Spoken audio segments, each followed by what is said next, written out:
Bonjour à tous et bienvenue sur la chaîne Il me fait reposer dans de verts pâturages.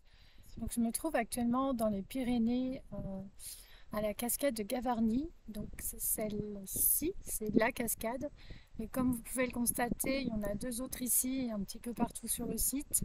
C'est très joli, c'est fait frais. On est une vingtaine, enfin il fait à peu près 22 degrés, mais c'est vrai que comme on était habitué à 42 degrés, tout de suite ça apporte de la fraîcheur.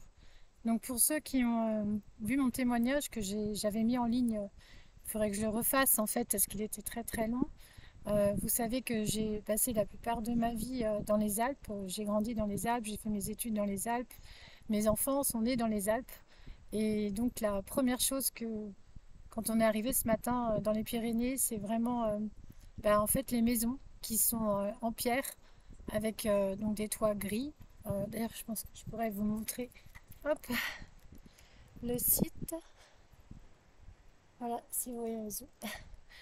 Et en fait, c'est vrai qu'en Haute-Savoie, on a plutôt l'habitude des chalets. Après, c'est une randonnée qui n'est pas trop difficile. Il faut à peu près 1h30. Par contre, si vous avez des chiens, il faut les tenir en laisse parce qu'il y a des chevaux, des ânes. Et en fait, ils n'ont pas accès à la cascade. Voilà. Après, ça me rappelle aussi la Réunion, parce que j'ai ma mère qui est réunionnaise, mon père est breton, mais c'est vrai qu'à La Réunion, il y a aussi beaucoup de cascades, sauf qu'on commence les randonnées en descendant et ensuite on remonte. Voilà. Donc, du coup, je vais vous dire la suite. Chapitre 10, la croissance de la foi. Alors, je me suis reposée pourtant, mais voilà, je suis un peu essoufflée. Comment obtenir la foi et la développer? Telle est la question que beaucoup se posent sérieusement. Ils disent que leur désir est de croire, mais qu'ils ne le peuvent pas. On a dit à ce sujet une quantité d'absurdités. Restons donc sur un plan strictement pratique en considérant cette question. Le bon sens est tout aussi nécessaire en religion qu'en toute autre chose. Que dois-je faire pour croire? On demanda à quelqu'un le meilleur moyen de faire une chose très simple. Il répondit, le meilleur moyen de la faire, c'est de la faire tout de suite. Nous perdons un temps incalculable à chercher des méthodes alors que l'action est toute simple. Le meilleur moyen de croire, c'est de croire. Si le Saint-Esprit vous a rendu droit et sincère, dès que la vérité vous sera manifestée, vous la croirez aussitôt. Vous la croirez simplement, parce qu'elle est vraie. Ce que l'Évangile nous demande est parfaitement clair. Crois au Seigneur Jésus, et tu seras sauvé. Actes, chapitre 16, verset 31. Il est inutile de tergiverser et d'avancer des argumentations. L'ordre est net, sans ambiguïté. On doit l'exécuter. Et si vous avez une difficulté quelconque, placez-la devant Dieu et faites-en un sujet de prière. Dites-lui exactement ce qui vous embarrasse et demandez-lui son esprit pour résoudre le problème qui se pose à vous. Si je ne peux ajouter foi à une certaine affirmation dans un livre, par exemple, je serais heureux de pouvoir m'enquérir auprès de son auteur de ce qu'il a voulu dire. Si c'est un homme loyal, son explication me satisfera entièrement. À bien plus forte raison, l'explication divine des passages difficiles de l'Écriture donnera-t-elle entière satisfaction à celui qui cherche, en toute sincérité. La volonté du Seigneur est de se révéler. Allez à lui et voyez s'il dit vrai. Retirez-vous dans le silence de votre chambre et suppliez-le. Saint-Esprit, conduis-moi dans la vérité. Ce que je ne comprends pas, veuille me l'enseigner. En outre, si la foi semble difficile, il est possible que l'Esprit de Dieu vous rende capable de croire si vous écoutez souvent et attentivement ce que vous devez croire. Nous croyons beaucoup de choses parce que nous en entendons souvent parler. N'avez-vous pas remarqué dans la vie ordinaire que si nous entendons parler d'une chose 50 fois par jour, nous finissons par y croire? Par ce moyen, des personnes en sont venues à croire des affirmations très invraisemblables. Aussi ne suis-je pas étonné de ce que l'Esprit de Dieu bénisse souvent l'application à écouter la vérité avec persévérance, et qu'il s'en serve pour opérer la foi. Il est écrit, ainsi la foi naît du message que l'on entend. Donc, écoutez-le le plus souvent possible. Si j'écoute l'Évangile attentivement et avec empressement, à un moment donné il se trouvera par l'influence bénie de l'Esprit de Dieu sur mon propre esprit, que je croirai ce que j'aurai entendu. Mettez-vous bien dans l'esprit d'écouter seulement l'Évangile et ne laissez pas vos pensées se dissiper, en écoutant ou en lisant ce qui serait de nature à vous ébranler.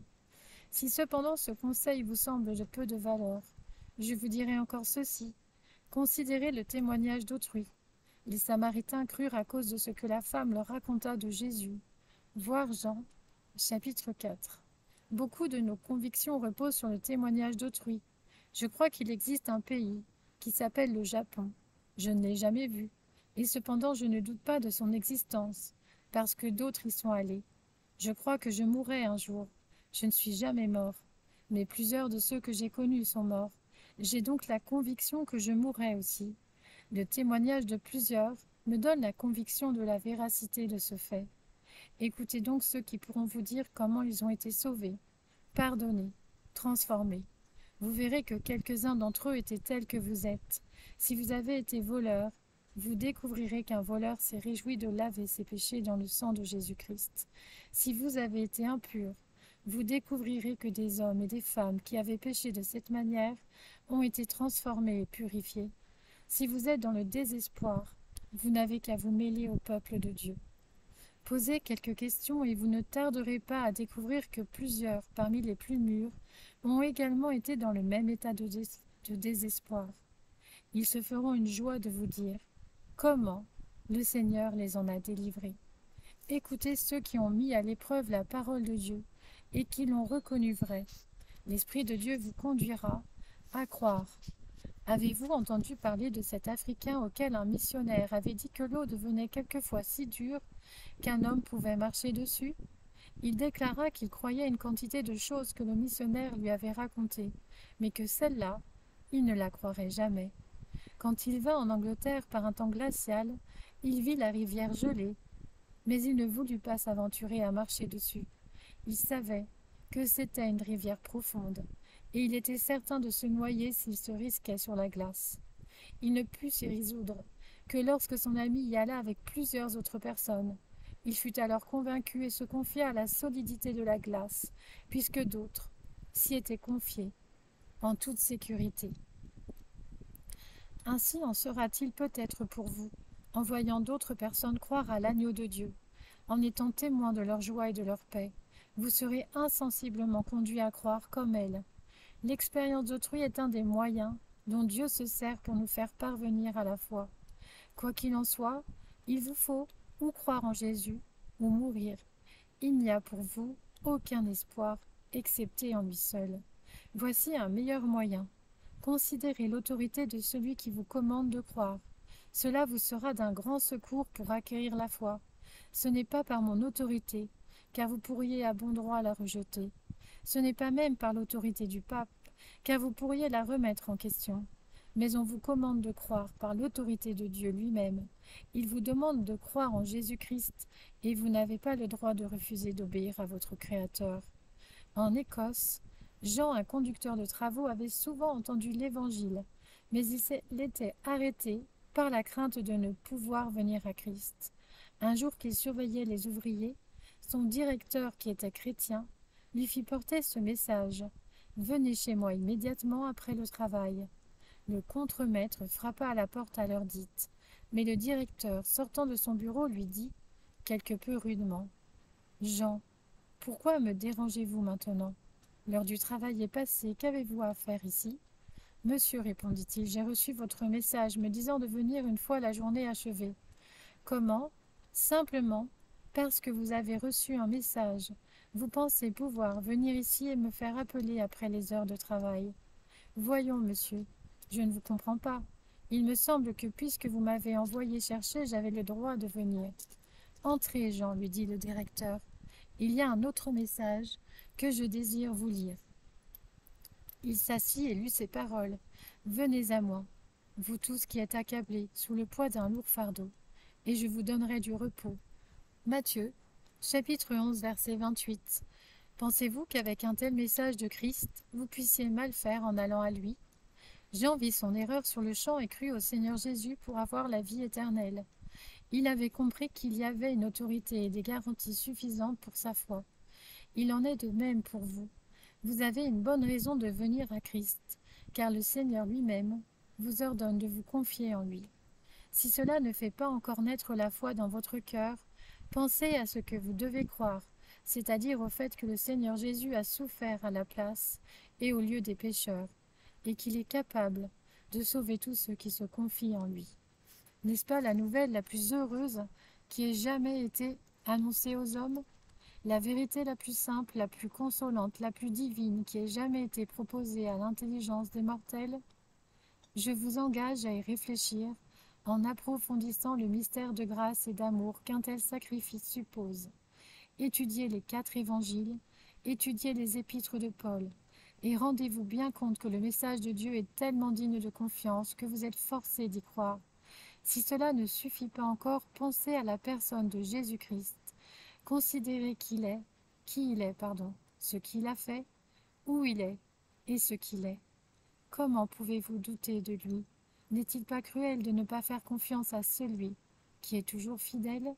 Il n'a rien fait qui puisse justifier une quelconque défiance de votre part. Au contraire, il est facile de se confier en lui. Pourquoi le crucifier à nouveau par votre incrédulité? N'est-ce pas le couronner d'épines et lui cracher une nouvelle fois au visage? Quoi donc? On ne pourrait se fier à lui? Les soldats romains lui firent-ils une injure plus grande? Ils en ont fait un martyr, mais vous en faites un menteur, ce qui est bien pire. Ne demandez donc pas « Comment puis-je croire ?» mais répondez plutôt à cette question. Comment puis-je ne pas croire? Si aucun de ces conseils ne peut vous convaincre, il y a certainement quelque chose d'anormal. Permettez-moi un dernier mot. Soumettez-vous à Dieu. À la source de votre incrédulité, il y a ou bien des préjugés, ou bien de l'orgueil.